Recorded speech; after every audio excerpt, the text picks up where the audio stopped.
میں یہاں یہ گزارش کروں گا کہ جو مدرسہ کسی زمین پر غیر قانونی طور پر قائم ہے یا مسجد قائم ہے، میں کبھی اس کی تائید اور حمایت نہیں کرتا ہوں، لیکن میں ساتھ ہی یہ بھی کہتا ہوں کہ پاکستان میں بہت سے پلازے، بہت سے گھر، بہت سے شاپنگ سینٹر، بہت سے اسکول اور بہت سی دیگر تعمیرات بھی غیر قانونی طور پر قائم ہیں۔ ان کے خلاف تو مہم چل رہی ہے مولانا صاحب، ان کے خلاف چل رہی ہے۔ نہیں چل رہی ہے۔ کمپیریزن تو نہیں بنتا نا سر، پلازوں کو لے کے عالمی ادارے ہم سے کوئی مطالبہ نہیں کر رہے سر، مدرسوں کو لے کے مطالبے کر رہے ہیں ہم سے۔ بات سن لیں، ایسے تو پھر کتنے تجاوزات یا ایسے چیزوں میں مساجد گرائی گئی ہیں، کئی عمارتیں گرائی ہیں، آپ کے اسلام آباد میں گرائی گئی ہیں، پورے ملک میں گرائی گئی ہیں، کراچی میں گرائی گئی ہیں، ہمارے ملتان میں گرائی گئی ہیں، امتیاز صاحب یہ کہیں کہ مسجد سر کوئی نہیں گرائی گئی، مسجد کوئی نہیں گرائی گئی، بالکل گرائی گئی ہیں، میں آپ کو ان کی لسٹ بھی دے سکتا ہوں، بالکل گرائی گئی ہیں، آپ اس سے وہ نہ کریں، وہ ایک علیحدہ مہم ہے۔ میں یہ کہتا ہوں کہ جو بھی ادارہ ایسا ہو، وہ متعلقہ اداروں کو چاہیے کہ بلا امتیاز، بغیر جانبدارانہ طور پر، منصفانہ انداز میں کسی کے ساتھ امتیازی رویہ نہ ہو، وہ ضرور کارروائی کریں۔ میں قانون کی حکمرانی کے حق میں ہوں، قانون کی بالادستی کے حق میں ہوں، ایک بات۔ دوسری بات یہ یاد رکھیے کہ بہت سے مدارس جامعات جو قانونی ہے، باقاعدہ الاٹ شدہ یا وقف زمینوں پر قائم ہے، جو باقاعدہ رجسٹرڈ ہیں، ان کی رجسٹریشن کی تجدید نہیں کی جا رہی، رینیول نہیں کیا جا رہا۔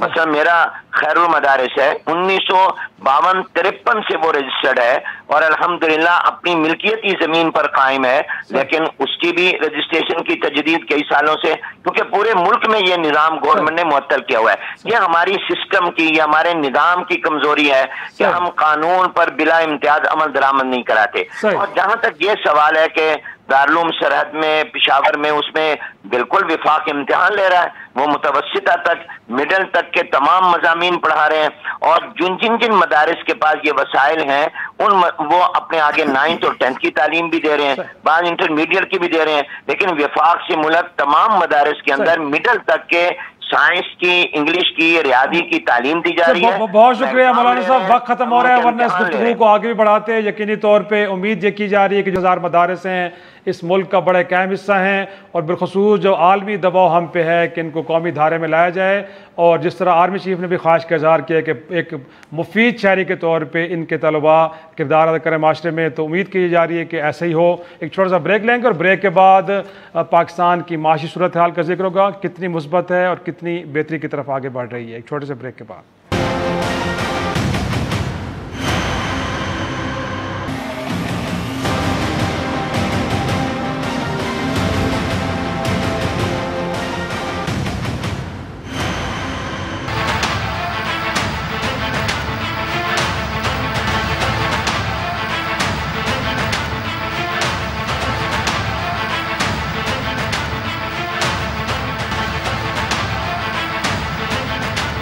پروگرام میں ایک بار پھر خوش آمدید۔ انفیکٹ سابق وزیر خزانہ اسد عمر صاحب بھی کلیم کر رہے ہیں، اور حکومت کا کلیم بھی ہے کہ اکانومی اب ICU سے باہر آ چکی ہے اور اب کچھ مثبت اشارے مل رہے ہیں، اور آنے والا ایک سال ذرا مشکل ہے، اس کے بعد چیزیں بہتر ہو جائیں گی، گروتھ ریٹ سے لے کے باقی جو معاشی صورتحال ہے اس میں واضح بہتری دیکھنے کو ملے گی۔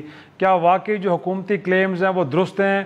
اس حوالے سے آج ہم گفتگو کر رہے ہیں۔ اسٹوڈیو میرے ساتھ جوائن کیا مجھے ماہر معاشرت اور مشرف دور میں آپ ایڈوائزر رہے ہیں پریزیڈنٹ کے، اور اس وقت بھی آپ اکنامک ایڈوائزری کمیٹی کے ممبر ہیں، ڈاکٹر اشفاق حسن خان صاحب۔ بہت شکریہ سر وقت دینے کے لیے۔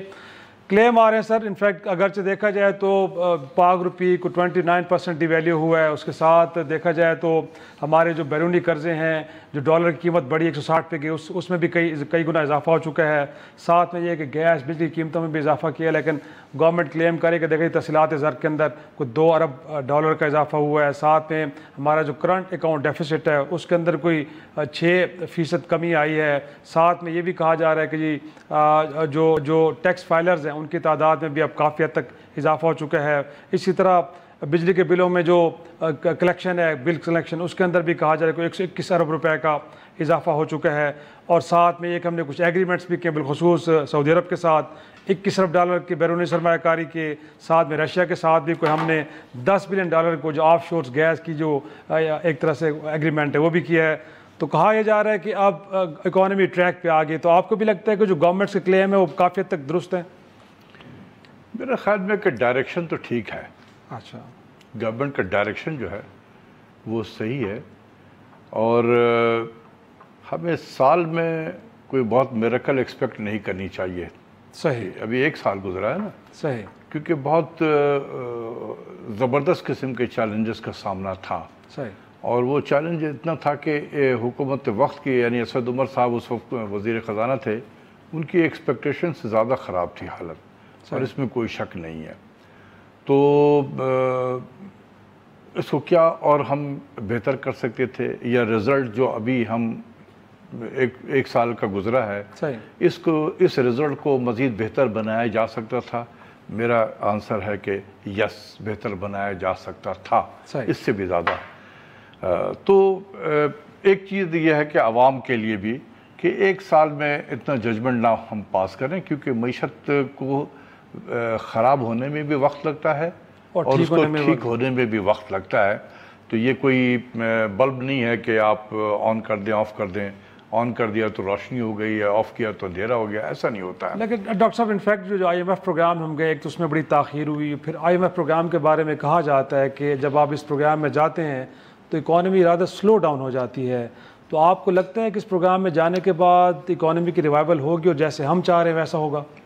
دیکھیں, ایک آپ نے کہا کہ ہم نے دیر کیا IMF میں جانے کا, یہ بہت بڑا مس پرسیپشن ہے. اچھا. کہ دیر نہیں, حکومت نے دیر نہیں کیا, حکومت بالکل اپنے ٹائم پہ گئی ہے. صحیح. 18 اگست کو پرائم منسٹر نے اوتھ لیا تھا. صحیح. اور سپٹمبر کے مہینے میں چلے گئے. صحیح. تو یہ اس کو تو میں دیر نہیں کہوں گا نا. صحیح. ہوا یہ کہ جب ہم چلے گئے وہاں IMF میں, تو جو انہوں نے اقدامات ہمیں کرنے کو کہے وہ اتنے خطرناک قسم کے تھے کہ جو حکومت کے ہوش اڑ گئے کہ اگر ہم گئے IMF میں تو یہ پھر کرنا پڑے گا.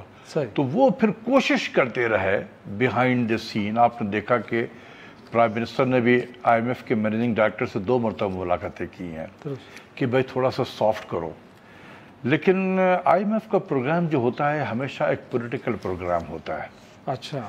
اگر آپ کے میجر جو شیئر ہولڈر ہیں IMF کے, اس کے ساتھ اگر آپ کے تعلقات اچھے ہیں تو بہت سافٹ ہو جائے گا. جیسے 2013 سے 2016 کا IMF پروگرام تھا, وہ میرے نزدیک کوئی پروگرام ہی نہیں تھا, انہوں نے پیسے صرف دے دیے تھے بس. اور جب تعلقات خراب ہوں تو یہ ہوتا ہے. اور ایک اور ایگزامپل دے دوں, سن 2000 میں اگر آپ کو یاد ہے کہ بل کلنٹن صاحب پاکستان آئے تھے, تو انہوں نے ہاتھ ملانا بھی گوارا نہیں کیا تھا. 6 گھنٹے کے لیے صرف آئے تھے پاکستان میں, اور یہ کہا تھا کہ وہ تصویر بھی اخبار میں نہیں آنی چاہیے. تو وہ بھی اس وقت کے حساب سے we were at the lowest ebb of our relationship. تو جو ہمیں اس وقت کے اسٹینڈ بائی ارینجمنٹ ہمیں ملا تھا, ایک پروگرام 10 مہینے کا تھا, جس میں 32 کنڈیشنز ہمیں دیے گئے تھے کرنے کے لیے. میں اس کا حصہ تھا, اس وقت میں منسٹری آف فائنانس میں تھا, اس لیے میں آپ کو بتا رہا ہوں. 32 کنڈیشن 10 مہینے کے اندر میں. ہمارے نزدیک that was the toughest programme ever given to Pakistan اس وقت. اس وقت جب آپ کھڑے ہیں ایگزیکٹلی جس وقت ہم یہ نیگوسیشن کر رہے تھے, ہمارے وہی کنڈیشن تھی. اچھا. ٹھیک ہے نا, میجر شیئر ہولڈر کے ساتھ ہمارے تعلقات جس وقت ہم نے نیگوسیشن اسی نیز پکڑے تھے جو اس وقت 2005 میں تھے, اس سے بھی خراب تھے. اچھا. تو یہ جو آپ نے دیکھا, یہ جو پروگرام آیا ہے, یہ اس پروگرام سے بھی زیادہ ٹفسٹ پروگرام ہے. انفیکٹ میں یہ کہوں گا کہ یہ جو موجودہ IMF کا پروگرام ہے, یہ بروٹل پروگرام ہے. Brutal, I will use the word brutal deliberately. تو اس کا مطلب ہے یہ اکانومی کے اوپر ایک بیڈ امپیکٹ لے کے آئے گا. یہ کاغذوں پہ تو یہ ہوتا ہے کہ اکانومی جو ہے اسٹیبلائز کرنے کے لیے, یہ اس کو اسٹیبلائزیشن پروگرام کرتے ہیں. میرے نزدیک یہ ایک ڈی اسٹیبلائزیشن پروگرام ہے IMF کا. دیکھیں آپ بڑی خطرناک بات کر رہے ہیں. میں بالکل کہہ رہا ہوں, آج یہ کہتے رہتا ہوں میں, جو اس کے ساتھ ڈسکس کرنا چاہتا ہے آ جائے. نہیں تو وہ امپیکٹ بتائیں جو آنے والا ہے سر, تاکہ لوگوں کو تو علم ہو کہ کیا ہونے جا رہا ہے. جو ابھی اب تک ہو چکا وہ میں بتا دوں. صحیح.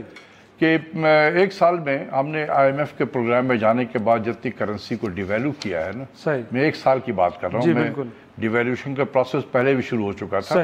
میں صرف جون 2018 سے